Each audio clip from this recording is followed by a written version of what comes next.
Dehradun highway जो बना है उस पर हमारे कार्यकर्ताओं ने लिखा है कि मुसलमानों के लिए सड़कें नहीं है, और उन्होंने बिल्कुल ठीक लिखा है। हमारा पैसा जा करके और लाभ सारा का सारा इन जिहादियों को देना, ये कतई बर्दाश्त नहीं किया जाएगा। एक 59 सेकंड का वीडियो, स्प्रे पेंट की बोतलें और सरेआम संविधान को चुनौती। अंग्रेजी में लिखा है this road is not allowed for Muslim, और हिंदी में लिखा है ये सड़क मुसलमानों के लिए नहीं है। इस वायरल वीडियो के बाद सवाल उठ रहे हैं, क्या अब भारत की सड़कों पर सफर करने के लिए आपको अपना धर्म बताना होगा? क्या नवनिर्मित दिल्ली देहरादून एक्सप्रेसवे पर विकास की जगह नफरत की इबादत लिखी जा रही है? नमस्कार, आप देख रहे हैं खबर गंगा और मैं हूं आपके साथ अनुरागनी। आज बात करेंगे उस वायरल सच की जिसने देवभूमि से लेकर दिल्ली तक के गलियारों में सनसनी मचा दी है। सोशल मीडिया पर एक वीडियो तेजी से जंगल की आग की तरह फैल रहा है। इस वीडियो में दो महिलाएं दिखाई दे रही हैं जिनके गले में भगवा गमछा है।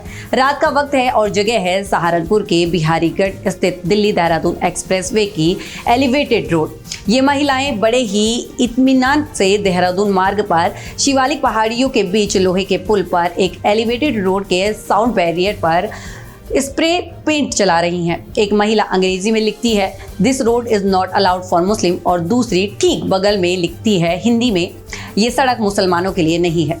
ये विवादित संदेश लिखने के बाद दोनों आरोपी महिलाएं जोर से जय श्री राम के नारे भी लगाती सुनाई दे रही हैं। साथ ही वीडियो के आखिरी हिस्से में एक लाल रंग की कार भी नजर आती है जिस पर उत्तराखंड की नंबर प्लेट लगी हुई दिखाई देती है। इस घटना के बाद जैसे ही सुबह वाहन चालकों की नजर इस आपत्तिजनक स्लोगन पर पड़ी, इलाके में तनाव फैल गया। आनन फानन में पुलिस मौके पर पहुंची और नफरत भरे इस संदेश पर काला पेंट फेंक कर उसे मिटाया गया। इसके बाद भारतीय राष्ट्रीय राजमार्ग प्राधिकरण के कर्मचारी सुनील कुमार की तहरीर पर पुलिस ने हिंदू रक्षा दल के अज्ञात कार्यकर्ताओं के खिलाफ फिर एफआईआर दर्ज कर ली। पुलिस अब सीसीटीवी फुटेज और वीडियो के आधार पर उन महिलाओं और कार की तलाश कर रही है। लेकिन हैरानी की बात यह है कि इस शर्मनाक हरकत को छिपाकर नहीं बल्कि सीना ठोक कर अंजाम दिया गया है। हिंदू रक्षा दल के राष्ट्रीय अध्यक्ष पिंकी चौधरी ने एक वीडियो जारी कर इस कृत्य की पूरी जिम्मेदारी ली है। उन्होंने कहा कि मेरे ही कार्यकर्ताओं ने ये लिखा है और उन्होंने ठीक लिखा है। पिंकी चौधरी ने तर्क दिया कि सारे टैक्स हिंदू देते हैं और सुविधाओं का फायदा जिहादी उठाते हैं। सभी भाइयों को जय श्री राम। सभी भाइयों को एक बात बतानी चाहता हूं, दिल्ली देहरादून हाईवे जो बना है उस पर हमारे कार्यकर्ताओं ने लिखा है कि मुसलमानों के लिए सड़कें नहीं है, और उन्होंने बिल्कुल ठीक लिखा है। आपको ये जानकारी होनी चाहिए कि इस देश में कितने प्रतिशत मुसलमान हैं और कितना वो टैक्स दे रहे हैं।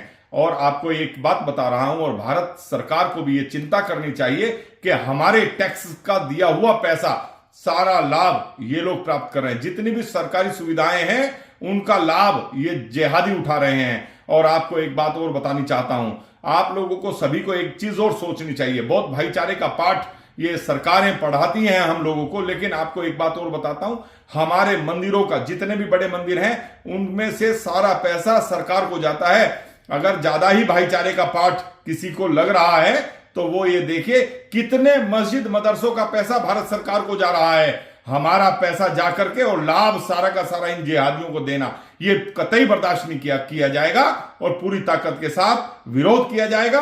और मुसलमानों को जितनी भी सरकारी सुविधाएं हैं उनसे वंचित करना चाहिए सरकार को। टैक्स हम देते हैं, सारी व्यवस्थाएं सुविधाएं हम लोग जो है देते हैं। वोट दे करके, हिंदू की वोट लेकर के सरकार बनती है और सारा लाभ इन जिहादियों को पहुंचाया जा रहा है। ये कतई बर्दाश्त नहीं किया जाएगा। सभी भाइयों को जय श्री राम। हर हर महादेव। तो वहीं हिंदू रक्षा दल के उत्तराखंड प्रदेश अध्यक्ष ललित शर्मा ने इसे सहारनपुर की एक पुरानी घटना का बदला बताते हुए कहा कि उन्हें अपनी बहनों के इस काम पर गर्व है और वे सनातनियों से आह्वान करते हैं कि वे जगह जगह ऐसे ही विरोध दर्ज करें। इस घटना ने प्रशासन और समाज के सामने गंभीर सवाल खड़े कर दिए हैं कि क्या ऐसे कृत्य करने वालों में कानून का खौफ नहीं रह गया है, जो वे सरेआम सरकारी संपत्ति को नुकसान पहुंचाकर नफरत फैला रहे हैं और फिर उसकी जिम्मेदारी भी ले रहे हैं। घटना के बाद क्या सिर्फ एफआईआर काफी है? क्या इस तरह के भड़काऊ बयान देने वालों पर कठोर कार्यवाही नहीं होनी चाहिए, जो सरेआम समाज को बांटने और समुदाय को सरकारी सुविधाओं से वंचित करने की धमकी दे रहे हैं? तो ये थी हमारी आज की खास रिपोर्ट। खबर पर अपडेट के लिए बने रहे हमारे साथ और देखते रहिए खबर गंगा। नमस्कार।